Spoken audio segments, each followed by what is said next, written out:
Janine, you talk a lot about conscious leadership. Mm-hmm. What does that mean to you? So a conscious leader is someone that works with people to bring the best out of them. Yep. But also that starts with bringing the best out of themselves. So they need to turn up and be conscious working with groups of people or with other people. Yeah. So how would I be a conscious leader if I wanted to be one? So consciousness or being a conscious leader is has a few key points that I like to reference, Go on. and maybe I'll talk to two of them. One of them is that you need to have empathy Yep. for others, and you need to be able to self-reflect.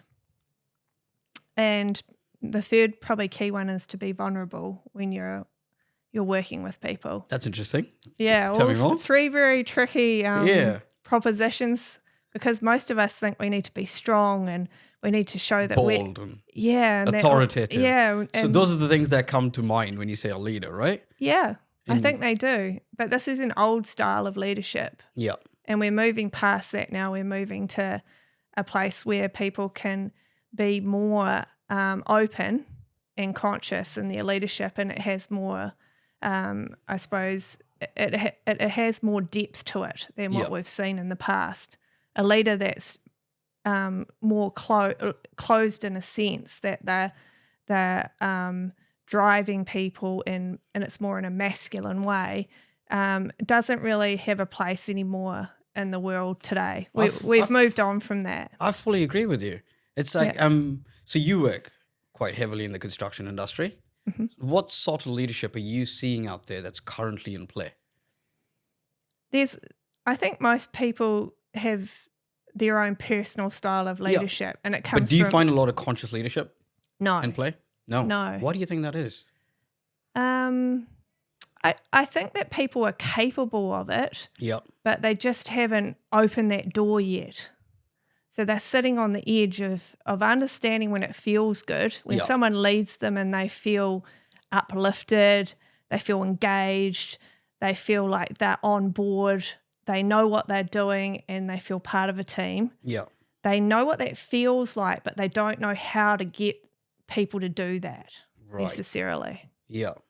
So it's there and it's in the industry, and people are now starting to see and understand it. And if we use words like servant leader, they possibly would understand that, because that has some definition around it, or people understand that you lift up your team if you become a servant leader.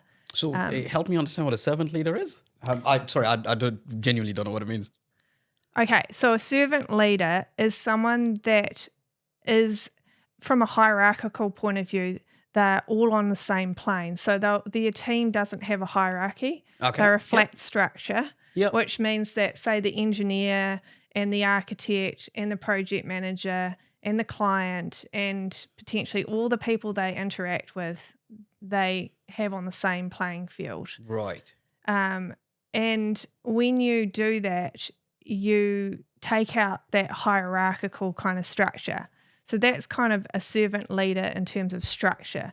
But then in terms of how they deliver information or support their team, they basically serve people. So they go into their team and they say, what do you need? And they make sure that it happens. So they take out roadblocks, they give everyone what they need, and they listen and hear what the team needs of them.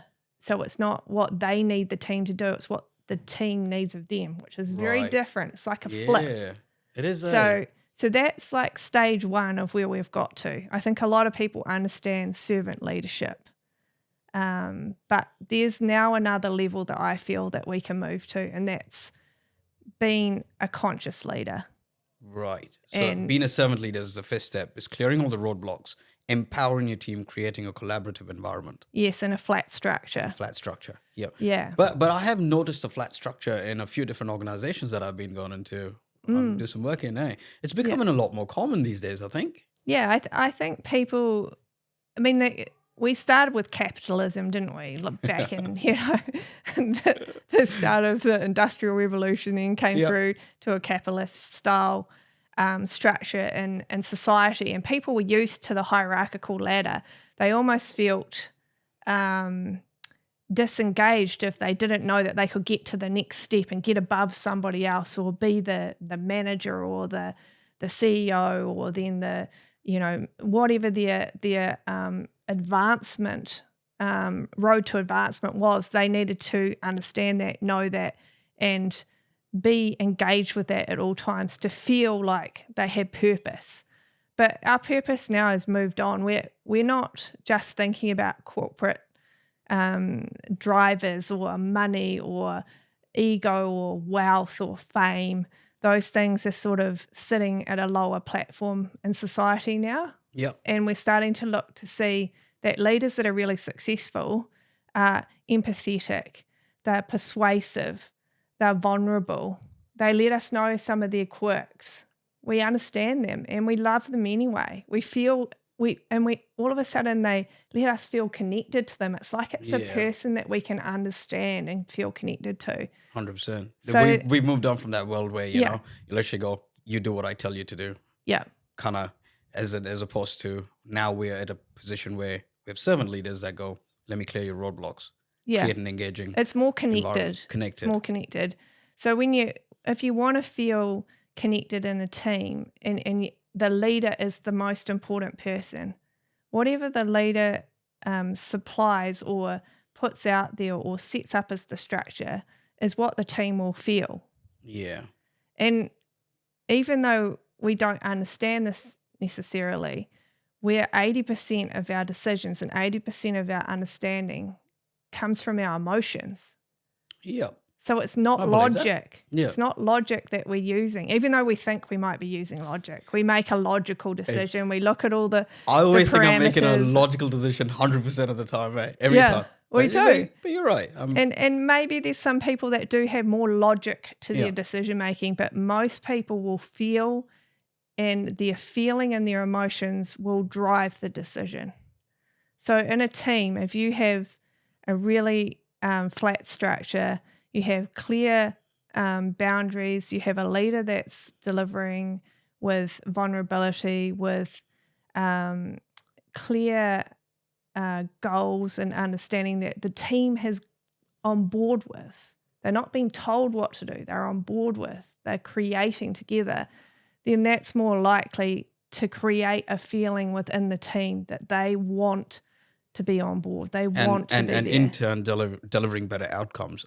Yeah, because they're driven emotionally to do it. They're invested. Yeah, invested. Yeah, and it's like a feeling that comes from here. It doesn't come from up here. It's not I think I want to be. It's I feel I'm involved. And then you start getting this feeling where you want to be at work as opposed to having to be at work. Or you want to talk to that person on the phone because they make you feel good. Interesting. So if you're a project manager and you say, why don't people pick up the phone when I call? Well, the answer is that you haven't created the relationship with that person yet that they want to talk to you. So you've got more work to do. Yeah. Right. Interesting. Yeah. Okay. So because I know that I'm doing a really good job, not from a egotistical point of view, but I feel inside when I know that I'm doing a great job, when I can just call and people pick up, I can make things happen. It's like it's streamlined, it's easy because I've laid the foundations for the relationship. Connected to that person. I've connected with that person and they understand that I'm supporting them to be better. We're not in a race. We're not competing. We're collaborating. Well, that's the environment we need to bring into construction, don't we? That's what we've got to aim to, because that's not what's happening in our industry today. And having conscious leaders would definitely enable buildings to get built quicker. Yeah. Yeah. Yeah. Appreciate all your thoughts on that, Janine. That was quite insightful. Thanks, Andy.